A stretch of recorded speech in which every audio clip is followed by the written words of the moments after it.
Nous parlons ce matin de la médiation au Niger. Certains présidents de la République ont été désignés pour donc assurer la médiation du côté du Niger. Un trio du chef d'État, dont Patrice Talon. C'est de cela que nous en parlons. Vous pouvez nous appeler au 96 76 68 68 pour nous dire quelle analyse vous faites de cette désignation de ces trois présidents pour la médiation. Oui, vous le savez, depuis l'avènement de ce coup d'État au Niger, les relations ne sont pas au beau fixe entre le Bénin et le Niger. Tout récemment, nous avons appris, d'ailleurs c'était hier, que le pétrole va donc transiter par le Bénin et que le projet de pipeline se déroule très bien. Et donc, on va en parler, on va parler de tout cela. Et nous allons donc laisser la parole à Laurent Roland Tonouikès, oui, le président Patrice Talon, qui a été désigné parmi les chefs d'État pour la médiation au Niger. On a comme impression que la tension se calme. Est-ce que la tension se calme? Je me pose la question. Ce que je sais, c'est que oui, la CEDEAO a décidé d'envoyer 3 chefs d'État désormais au Niger pour faire la médiation. Et dans le même temps, on sait qu'il y a quelques jours, le Niger est venu au Togo pour signer des accords de coopération. Et que le général Tiani Poutis a été reçu en grande pompe comme un chef d'État au Togo. Pendant que le Bénin continue de fermer sa frontière au Niger, le Togo profite allègrement de la situation. Et ce qui fait que notre port aujourd'hui reçoit des coups pendant que le port du Togo évolue. C'est vrai qu'en dehors du chef d'État, il y a le président sierra-léonais, Julius Maada Bio, qui est aussi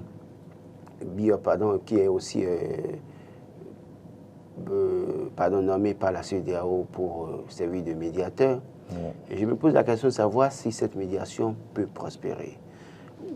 Les chances pour que cette médiation prospère, c'est peut-être la présence du fort Yassingbe qui a de bonnes relations avec les poutistes au Togo.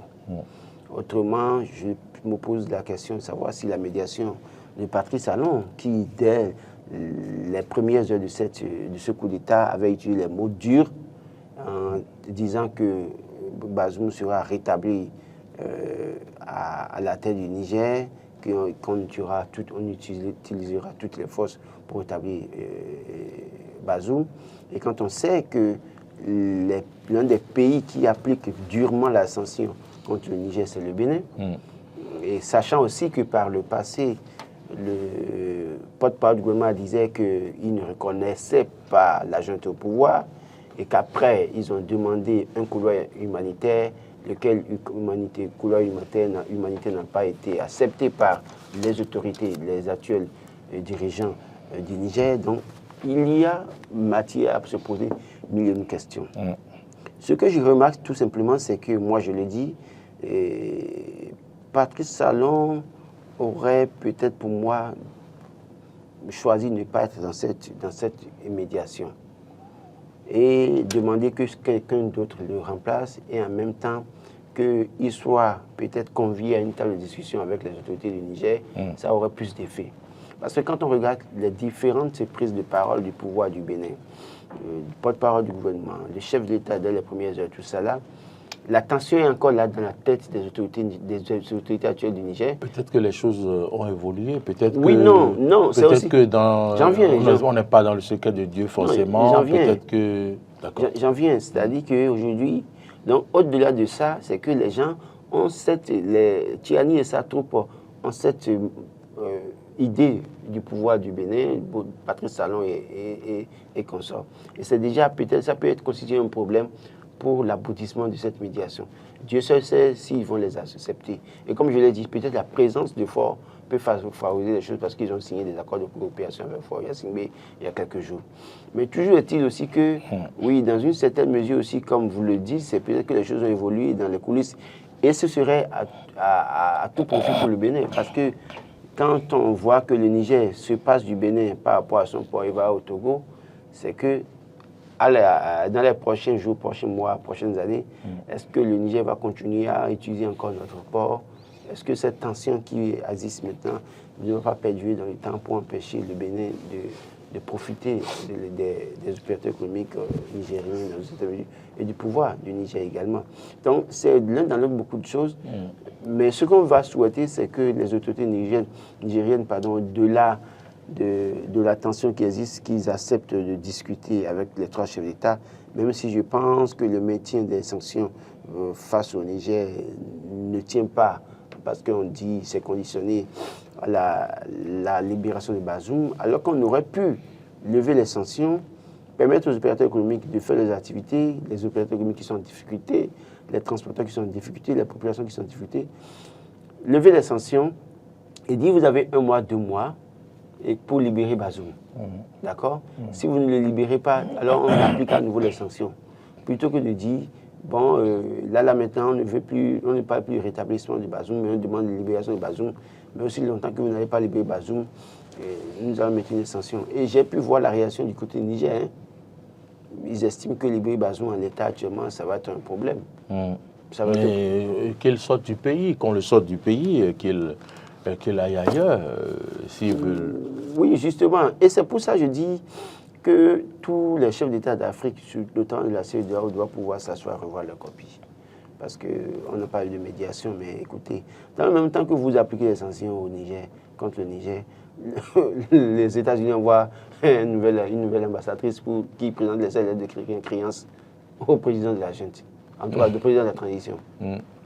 Les gens là sont... Les pays n'ont pas d'amis, je crois qu'on l'a rappelé hier. Ils ont des intérêts. Ils ont des intérêts. Nous devons regarder, et c'est pourquoi je disais, normalement au cours de ce sommet, Patrice Talon doit pouvoir dire à ses pairs, écoutez, vous tous qui êtes là, vous ne souffrez pas autant que moi. Mais les opérateurs économiques d'un pays souffrent, les déclarants en douane souffrent, les transporteurs souffrent. Et donc, je pense sincèrement qu'il faut revoir les sanctions qu'on veut appliquer au Niger. Parce que Ouattara ne souffre pas de ce qui se passe. Il ne souffre pas. Fort a trouvé un couloir, il se fait de l'argent pour son pays. Il s'en fout. Tinubu sait que ce qu'il dit là. D'ailleurs, même quand il a commencé, les gens l'ont établi dans ce pays. Vous l'avez vu, il s'est calmé. Il fait partie des premiers à être dur, mais il est où maintenant? Il s'est calmé. Parce que dans le nord du Nigeria et autres là, mais écoutez, il sait qu'il ne peut pas aller au-delà de ce qu'il disait à Abuja ou à Lagos. Donc, maintenant, qui souffre? C'est vrai que Patrice Talon ne souffre pas peut-être, mais le Bénin souffre. Donc, il aurait pu leur dire, écoutez, revoyons cette sanction-là, parce que le premier pays qui applique la sanction durement et qui souffre, et dont les citoyens souffrent, reste et demeure le Bénin. Le Bénin. Adrien Tchoubankou, Laurent disait que peut-être le président Patrice Talon aurait pu dire à la CEDEAO de ne pas le mettre dans cette délégation. Est-ce que ce n'est pas pour permettre au président du Bénin de régler quand même à travers cette médiation les relations, d'améliorer les relations entre le Niger et le Bénin à travers le président de la junte et lui, en le mettant dans cette délégation? Il peut faire de tête à tête en dehors. Il y a quelqu'un en ligne. Allô, bonjour. Bonjour le plateau. Bonjour monsieur, comment allez-vous? Je bénis le Seigneur. Merci de vous présenter s'il vous plaît. Ici c'est Rigobert Adantiele-Meou. Rigobert Adantiele-Meou, joyeux anniversaire d'abord. Oui, merci beaucoup mon bien-aimé frère. Rigobert souffle une bougie de plus aujourd'hui. Rigobert, ça veut dire qu'il vieillit davantage et il se rapproche. Oui, je suis dans la grâce de Dieu. Donc vous rapprochez de vos derniers jours. Merci beaucoup. En tout cas, longue vie à vous et beaucoup de santé. Alléluia, amen, amen, amen. D'accord, Rigobert, vous avez la parole. Ok. Et concernant le sujet, et je ne vais pas aborder le sujet dans le même sens que Laurent. D'accord. Oui, vous n'êtes pas obligé d'ailleurs. C'est une grande chance pour le président Talon d'être parmi ceux qui vont jouer la médiation. Oui. Pourquoi je dis ça? Parce qu'il a déjà gâté le terrain. Maintenant, c'est l'occasion pour lui d'aller faire la compétition au Niger. De se racheter? Oui, il va se racheter là-bas. Ok. Oui, il va là-bas maintenant, tête à tête avec le président, comment il s'appelle, de la junte là-bas. Oui. Là, il pourra bien parler avec lui. Mais bon, il peut demander une audience, le voir tête à tête comme ça, pour s'excuser. C'est une belle occasion. En tout cas, à mon niveau, moi. Patrice Talon s'est excusé. Et je prie Dieu, le Père, de les accompagner dans cette médiation. Amen. Pour que ça réussisse. C'est pour le bonheur du Bénin et de l'Afrique en général. Amen. Et puis, vive mon anniversaire alors. Vive votre anniversaire. Merci. Merci Rigobert. Oui, c'est la question que je voulais vous poser justement. Rigobert vous a devancé. Oui, il faut comprendre quelque chose. En réalité, comment est-ce que le choix, la désignation du trio du chef d'État, comment ce choix a été opéré? En réalité, Patrice Talon, le Bénin fait partie d'un cercle, la CEDEAO. Et c'est la CEDEAO qui, une fois encore, la CEDEAO s'est réunie et la CEDEAO a procédé à une désignation, et à un choix. Maintenant, vous et moi, nous n'étions pas là pour savoir comment ça a été fait. Est-ce que Patrice Talon a été désigné contre son gré? Est-ce que Patrice Talon est volontaire? Moi, je ne me suis pas prononcé sur le mot de désignation. Écoutez, j'ai dit qu'il pouvait refuser. Il pouvait refuser. Voilà. Tu ne peux pas refuser si on te désigne. Nous, non, attention. Écoutez, il y a des gens qui ont été désignés pour des médiations si Patrice Talon a été désigné contre son gré. Oui, et parfois, vous pouvez refuser. Adrien Tchouakou. On peut faire votre bonheur contre votre gré. Vous savez bien ça, non? Oui, mais justement, c'est pour vous dire que, parce que ne dites pas qu'il ne pouvait pas refuser. Il peut refuser. Il peut refuser, on va le contraindre. Voilà. Donc, il peut refuser, et on va lui dire non, non. Tu es bien placé pour le faire. Le refus n'aurait pas été la solution. Quand même, tôt ou tard, il faudrait faire ce rapprochement entre ces deux pays. Il faut que le chef de l'État règle ce problème entre le Bénin et le Niger. J'ai fait un développement en disant... J'ai compris. Écoutez, je dis, il peut refuser, mais même s'il refusait... Il a refusé, on peut le contraindre. On peut le contraindre. Le terrain... La situation qui précédait la situation, c'est ça qui fait que je dis en réalité, on aurait pu chercher et nous disons la même chose. Et je pense quand même qu'on peut aussi voir... La réflexion que nous menons, Laurent, peut-être, je repose ma question, est-ce que ce n'est pas très bien d'avoir désigné le président Patrice Talon? Parce que, en fait, ne pas le mettre dans cette délégation pourrait peut-être faire échouer même la médiation, sachant sa position. Encore que sa position aussi peut aussi faire échouer la médiation. On ne le refuse pas. Encore, si on remarque au Niger quand même que la junte est en train progressivement de faire peut-être profil bas, je ne sais pas si... Non. Je ne sais pas si... Par rapport au Bénin, je viens par rapport au pipeline, au projet pipeline. Oui, ça c'est un projet qui existait. Oui, mais on connaissait la position de la junte, mais maintenant qui s'est ravisé. Donc, je pense quand même que peut-être que c'est des débuts de fait de dégel de tension. Donc, si le Patrice Talon est dans cette délégation, c'est aussi une opportunité d'aller désamorcer les tensions. C'est une très grande opportunité pour le Bénin et pour Patrice Talon d'aller désamorcer la bombe. Vous savez, au plan économique, il ne faut pas qu'on se leurre. Le grand perdant de tout ce qui se passe depuis que la junte est venue au pouvoir, c'est le Bénin. Quand vous prenez les États qui entourent un peu, comment on appelle, le Niger, les États qui font frontière avec le Niger, le plus grand perdant, c'est le Bénin. Parce que notre port, ça ne tourne plus comme auparavant. Bon, on nous a dit qu'il y a accroissement des ressources. Non, écoute-moi, ça a été dit, pas communiqué. Mais il y a d'autres réalités que vous ne comprenez pas. Ça pouvait être plus que ça. Moi, je comprends. C'est d'autres qui ne comprennent pas, qui ont peut-être communiqué. Ce que je voudrais dire, c'est quoi? C'est qu'aujourd'hui, maintenant, nous ne pouvons plus circuler librement pour aller au Niger tout près. Or, Nous avons nos frères qui sont au Niger. Nos frères qui sont au Niger aussi ne doivent plus venir ici comme ils en avaient l'habitude. Donc je pense que celui qui paie le plus, ce sont ces deux États. C'est-à-dire le Bénin écoute le Bénin et le Niger. Maintenant, est-ce que ce n'est pas une bonne chose que le président Patrice Talon fasse partie de ce trio de chefs d'État de la médiation? La réponse est oui. Oui, premièrement, au plan international, au plan mondial, toute la presse internationale parle aujourd'hui du président Patrice Talon, qui est membre de ça.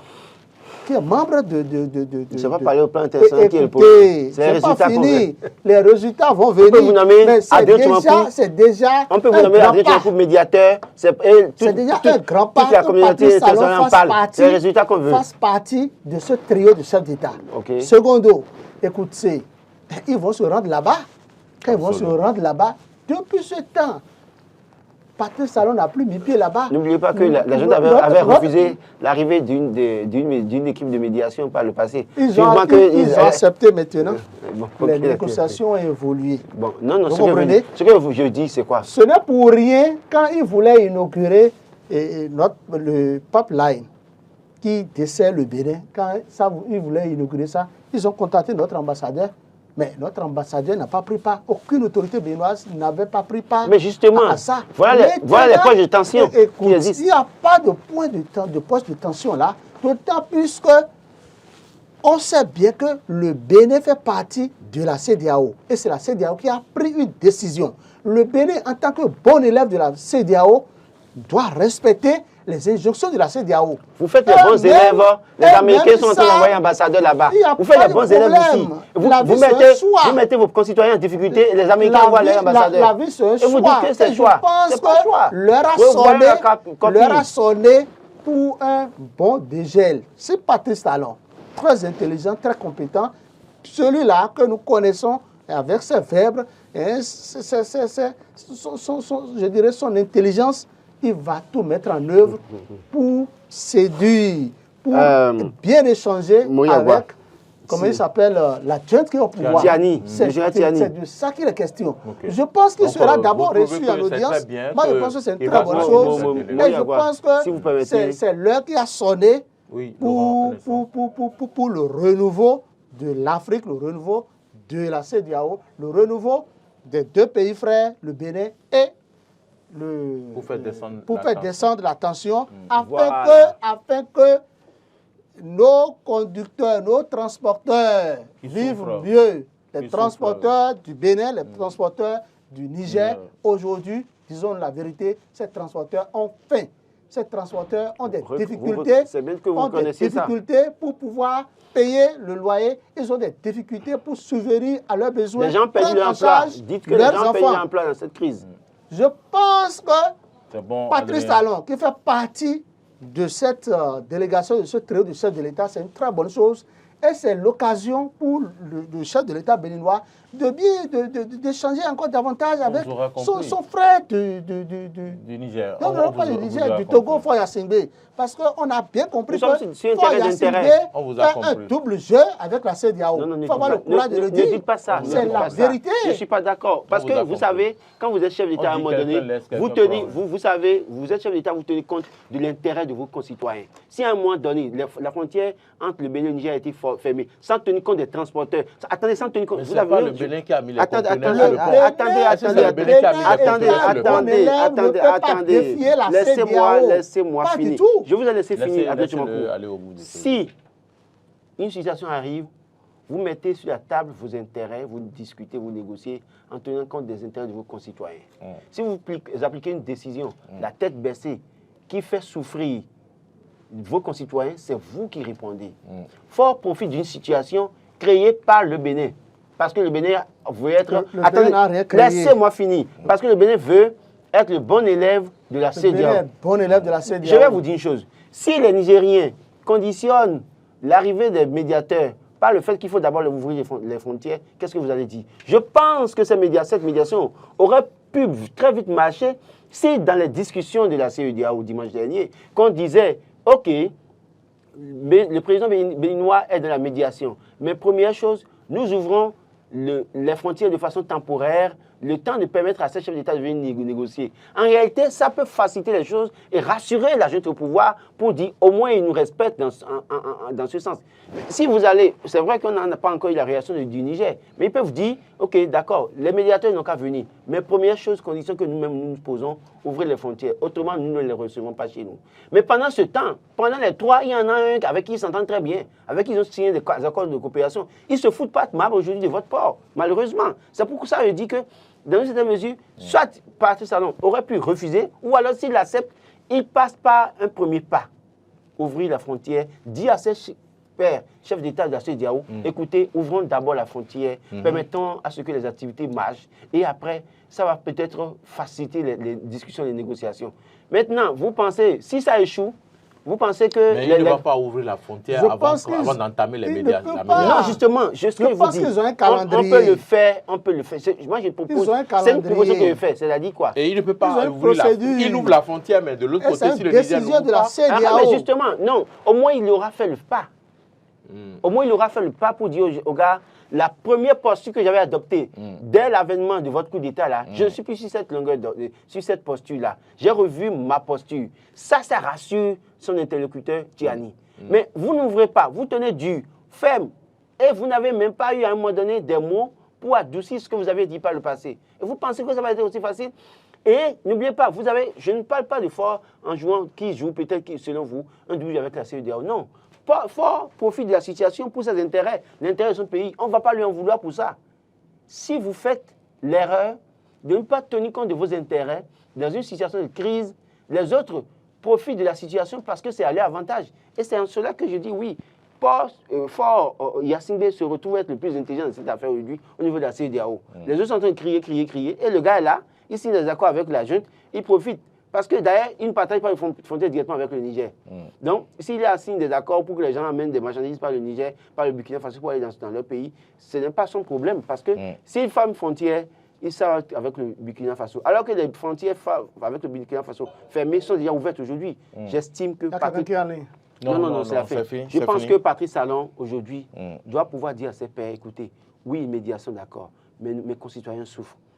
Ramenons la balle à terre, levons les sanctions dans une certaine mesure d'abord, et après on verra. C'est la meilleure option pour Patrice Talon aujourd'hui. Ce sera fait, Laurent Roland-Tony, Adrien Chomancourt, parce que nous voulons aller vers une raffinerie qui traitera, qui relie le Bénin et le Niger. Bon, nous y sommes d'ailleurs déjà, et les autorités du Niger et du Bénin ont tout intérêt à collaborer ensemble pour concrétiser les projets destinés à renflouer les caisses du Bénin, du Niger, à travers ce grand projet. Et je pense quand même que c'est une opportunité, c'est une porte ouverte que de mettre Patrice Talon dans cette délégation qui doit faire la médiation entre le Bénin et le Niger. Et nous espérons, comme vous le souhaitez, que nos dirigeants feront profil bas pour que la tension baisse entre le Bénin et le Niger, pour que également ceux qui veulent profiter de la situation puissent ne pas trop profiter, pour que les bonnes relations de fraternité entre le Bénin et le Niger soient au beau fixe désormais. On va espérer, les prochains jours nous édifierons et puis on verra bien le résultat de cette médiation entre le Bénin et le Niger. Adrien Chomancourt, est-ce que vous avez un mot de la fin rapidement en une seconde? Oui, Patrice Talon, membre du trio de chefs d'État pour la médiation au Niger, c'est une très bonne chose. Vivement que Tiani ramène complètement la balle à terre, écoute ce chef d'État, accepte cette médiation et que tout se passe très bien pour le bonheur des peuples africains. Vivement que Patrice Talon tienne compte de l'intérêt de ses concitoyens qui souffrent au niveau de la frontière à Malanville. C'est très important. Dans toute crise, il faut savoir ce que nous gagnons. Nous-mêmes, ce que nos concitoyens gagnent. Et c'est ça un chef d'État. Nous comptons sur notre président de la République, Patrice Talon, pour que cette crise entre le Bénin et le Niger soit conjuguée au passé désormais, afin que les deux pays frères reviennent en de meilleurs sentiments. Les chefs d'État, Tiani et Patrice Talon, reviennent en de meilleurs sentiments. C'est sur ces mots que nous vous remercions de nous avoir suivis. Merci à tous ceux qui sont restés en notre compagnie. Merci à Rigobert Dantchedi qui souffle une bougie de plus, à qui nous souhaitons joyeux anniversaire. Toute l'équipe de réalisation avec à sa tête Boris, docteur Boris, lui souhaite joyeux anniversaire. Merci à Alain Alou qui était au son, à Martin Toinse qui était à la diffusion. Modeste Mondé-Kondi, merci à vous aussi. Je vous souhaite une très bonne journée. Retrouvez à 13h grâce à Valibé. À 19h, je serai en votre compagnie. Bonne suite de nos programmes.